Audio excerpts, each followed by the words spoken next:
Bueno, el proyecto que nosotros sobre el cual vamos a trabajar es un proyecto que incluye tres tablas. Una, la tabla proyecto, que va a tener un nombre, un presupuesto máximo y obviamente un ID. Un proyecto puede tener muchas tareas, básicamente una relación uno a muchos, hacia la tabla tareas, donde la tarea tiene un nombre, una fecha de inicio, una fecha de fin, una cantidad de horas. Y a su vez, cada tarea puede tener un tipo también. Así que vamos a gestionar el tipo de cada tarea. Para eso, nosotros vamos a crear una serie de tablas en la base de datos H2. Voy a ir a Visual Studio Code y vamos a ver que en el directorio main, en el directorio resource SQL, initdb SQL, yo tengo aquí definidas las tablas que vamos a usar. Esto está hecho con la sintaxis de Oracle, va a funcionar bien. Tenemos la tabla proyecto, que tiene el ID, el nombre, el presupuesto. La tabla tipo tarea, que tiene ID, el tipo y la descripción. La tarea. Acá me estaría faltando decir que la tarea, además de tener un tipo de tarea, tiene también un proyecto al que pertenece. Vamos a agregarlo. Y me estaría faltando indicar que el proyecto es eh, el tipo de proyecto es, el proyecto digo, es una foreign key proyecto, ID proyecto y referencia a la tabla proyecto a la columna ID. Bien, ahí tenemos definidas las constraints.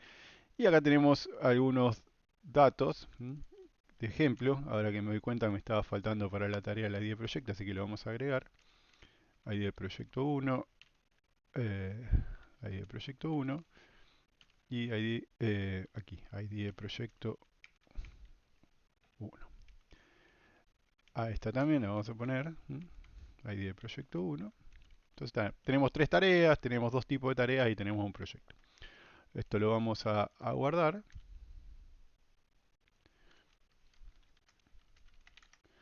Mientras borro la consola, vamos a guardar esto. Y entonces acá tenemos nuestro esquema de base de datos definido. ¿Cómo se carga este esquema en Spring?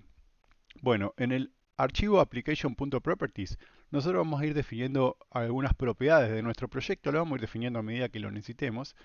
La primera que necesitamos es definir cómo Spring se va a conectar a una base de datos. Entonces le decimos con qué usuario, con qué contraseña, usando qué driver se va a conectar a qué base de datos y en este caso le decimos que se va a conectar vía JDBC, Java Database Connection, a una base de datos H2 que está en memoria.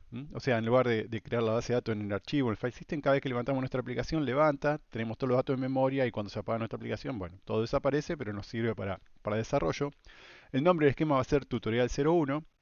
El modo en que queremos que H2 trabaje va a ser Oracle. H2 puede trabajar emulando, digamos, distintos motores de base de datos, en este caso Oracle.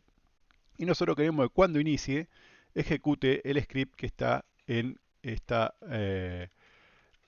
archivo, que es el que vimos anteriormente, que es el que dice, usemos el esquema tutorial 1 y creemos las tablas allí. Entonces, ahora vamos a probar que todo esto levante. Mbn Spring Boot Run. Y si todo funciona bien, esto debería levantar sin ningún problema. Y ahí tarda unos segundos porque vas creando las cosas y ahí en 5 segundos levantó todo. Perfecto. Ahora que tenemos esto, vamos a crear lo que se denominan las entidades que en Java van a espejar o van a machear con cada una de estas tablas. Entonces vamos a venir a la carpeta source main Java y vamos a crear un paquete. Ahí vamos a crear una nueva carpeta que va a ser modelo. Van a ser las clases de nuestro modelo. Y ahí vamos a crear, por ejemplo, vamos a crear un nuevo archivo que se va a llamar proyecto.java. Y proyectos.java va a ser una clase y va a tener como valores, vamos a venir aquí del SQL, yo voy a copiar dos o tres valores aquí, y así nos tenemos como referencia. ¿Y qué es lo que tenemos que tener? Tenemos que tener un ID, entonces el ID va a ser private integer, un valor entero, ID. Después vamos a poner private string, nombre del proyecto, y después private, double, va a ser un valor con coma, presupuesto máximo. Bien, como verán, lo que nosotros queremos es que la entidad proyecto sea una entidad que mapea la columna ID mapea el ID, la columna nombre mapea el nombre, y la columna presupuesto máximo mapea presupuesto máximo. Entonces nosotros le vamos a decir a esto que esto es una arroba entity. Le escribimos ahí, llegamos control barra, control y la barra espaciadora y nos da algunas opciones. Nosotros lo que queremos es que use arroba entity, entonces automáticamente lo importa aquí. Y le vamos a decir también que la clave primaria de todo esto es el ID. Entonces ahí está perfecto. Todavía tenemos un pequeño problema, que es el siguiente. ¿Cómo sabe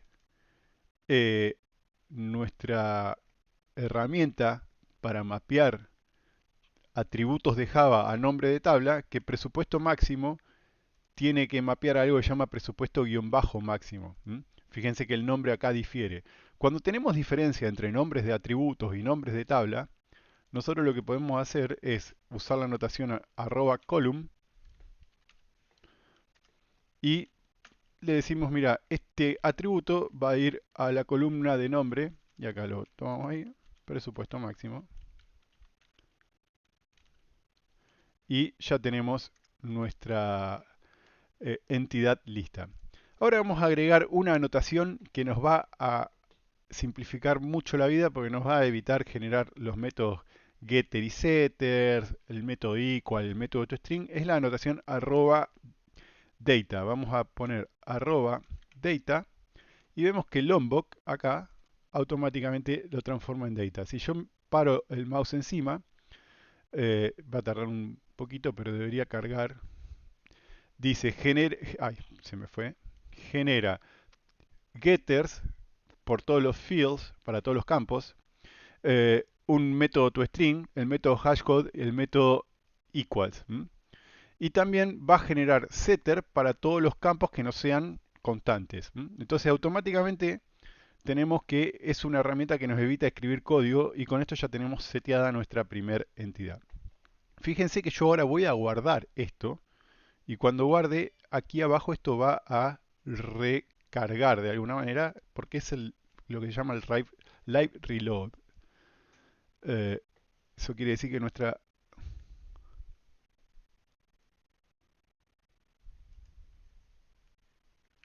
aplicación está ejecutando correctamente.